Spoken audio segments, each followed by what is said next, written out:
What's up, YouTube? It's Josh, JD. Thanks for clicking on the video. It's been a little while since I've done a lunch video. So yeah, working. I'm at lunch. And I decided to have some lunch, believe it or not. What am I making? Well, I'm going to have some fresh avocado.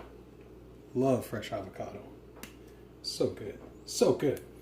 I've said it before several times, but if you have the choice, get the Mexican avocados. There we go. I don't know if it'll show up on camera. Yeah, it'll show up. Let me tap on it here. Avocado de Mexico. That means it's made in Mexico. That's the one you want. You can't get them year-round. Not in America, anyways. You'll have Mexican, which is the best. You'll have Californian, which is the second best. And then you have Chilean, which is not that great. Go with Mexican, man. It's better. A lot more fat content, the good type. Much better avocado flavor if you're into it. Makes so much creamier because there's a higher oil content as well. Yeah, oil. Avocado oil. Such a thing. You can cook with avocado oil too. Has a very low flash point, but that's not what this video is about. We got a gun. I just bought some snapdragons from a local nursery. That's for my wife. We're having date night tonight. I'm going to be making some roasted chicken, one of her favorites, with some sweet potatoes cut thin that are going to be put in. Put in the oven and baked to where they're crispy. It's going to be great. What do you got? Small. Talking real small. See how small that is? Small cast iron pan.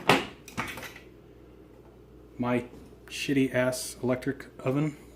I'm going to put that on a 7. Of course, I should probably turn on the correct burner. There we go.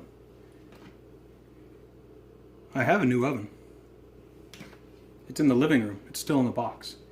And it's a gas oven. This is the first time I've ever used an electric oven, and I hate it. But I got to run a gas line behind here. What am I cooking? Well, I'm going to cook a little bit of sausage. What kind of sausage? Pork sausage. And not just any old pork sausage. I had found some, that white you see there, that's some aged Asiago cheese that I had on the outside because I want to fold it over on the inside like that. But, what was it, yesterday? Yeah, 2 days ago I made this. And I've been having it sit here. It was pork chops that I ground up in my Ninja blender. And, yeah, it's really nice. Has a good smell. I've got fresh onion, fresh garlic. I have some portobello mushroom in there, baby portobello. Hold that thought, I'm gonna wash my hands. All right, I'm back, hands are clean. So I got baby portobello mushrooms in there.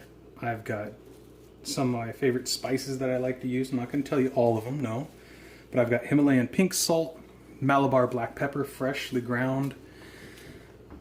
I can tell you there's a little bit of cinnamon. There's some dark brown sugar in there as well. There is a difference between light and dark. Get a much different flavor profile. But yeah, and some other stuff. Mix it all together and let it sit. Of course, you got the aged Asiago cheese. Asiago, if you're not familiar with it, it's like a little bit stronger as far as flavor and smell than a Parmigiana or a Parmigiano Reggiano. If you ever had Parmesan cheese that you actually have the triangle piece of it and you have to grate it or cut it yourself, it's not as hard as that, and it's not as powerful of a flavor. Or it is hard, softer, but it's a more powerful flavor. There we go. Spit it out already, right? But yeah, Asiago is really good stuff. It's good for putting in meats too because it's a semi-soft cheese in that sense. Gruyere cheese is also excellent to put in meats like this and on. Yeah, anyway, you get the point. Avocado and that go well together. I'm not having any bread with it or anything like that. I use some olive oil, Olivari, Mediterranean olive oil. It's pretty good stuff. That's not actually what's in there. This is what's in there. Felipe Berrio, extra virgin olive oil. Dressing and marinades. I use it to cook with. I cook popcorn with it, everything. That's the only oil I really use is olive oil. I don't use, well, we won't even get into that. So, kind of the reason for this video is I had a question on my Carpendix appendix carry considerations in a vehicle video I had. And this is the firearm I had. And yes, the firearm is live. Let's turn that down just a little bit. We're going down to about 6 1/4. There's a question the person had. This person is not a firearms person, so bear that in mind. My firearms are always live. Still using that PDX-1 Winchester ammo. Runs in my gun great. There you go. So, for the person that asked, here's a little gun porn for you. That's how you know a firearm's clear. Is you got the magazine out and you have a clear chamber, which means there's nothing in there. You can visually, or you can stick your pinky in there, you can stick your little pecker in there if you want. Doesn't matter. This gun cannot fire on its own. No gun fires on its own. We'll get on the white there. See, I'm pulling back on this trigger really hard. You're gonna have to hold that thought. Time to flip it.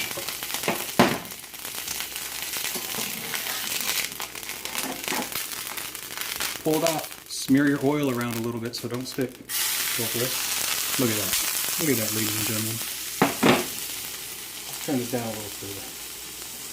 I turned it down this time to 4.5.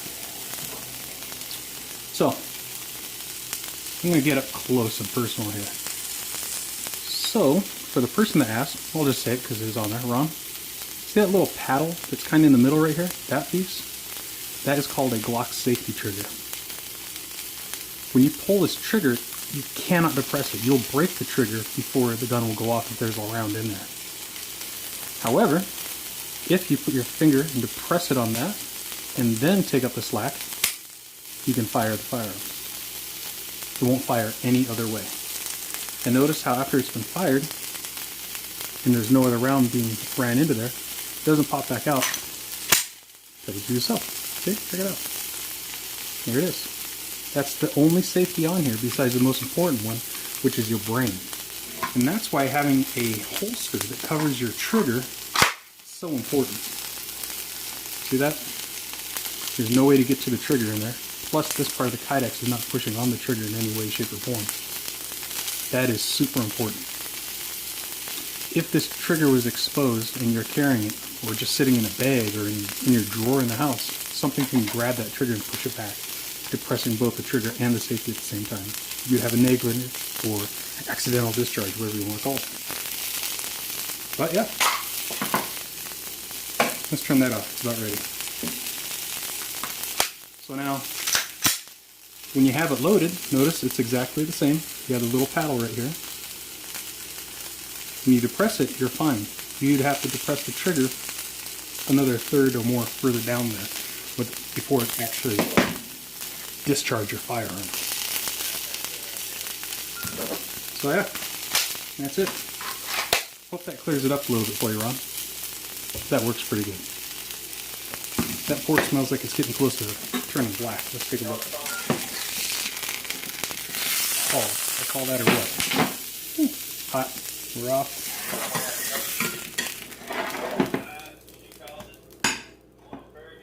That right there is my lunch. Took about 8 minutes. Because that's what it says on the phone right here. What do you think? Does that look good to you? Smells good. I haven't even tasted it. Well, you know what? Let's taste it on camera. Because it may taste like dog shit. Those nice big chunks of onion. Looks like it's cooked all the way.